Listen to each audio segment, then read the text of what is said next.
আসসালামু আলাইকুম রহমতুল্লাহি ওবারাকাতুহু। ওয়ালাইকুম সালাম রহমতুল্লাহি ওবারাকাতুহু।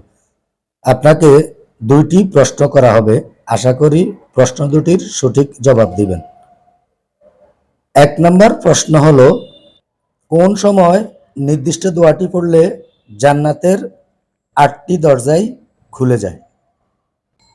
জি আলহামদুলিল্লাহ, ওযুর শেষে নির্দিষ্ট একটি দোয়া পড়লে। জি আলহামদুলিল্লাহ, উত্তর সঠিক হয়েছে।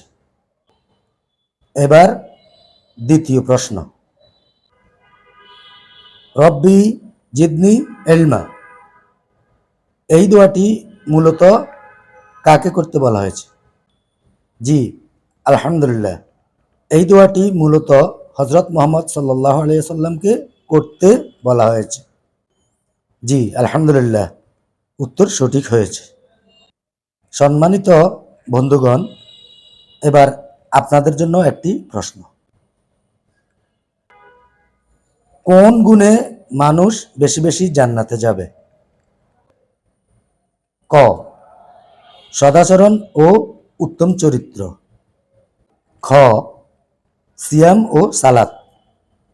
গ, উদারতা ও দানশীলতা। এবং ঘ, আল্লাহভীতি ও উত্তম চরিত্র।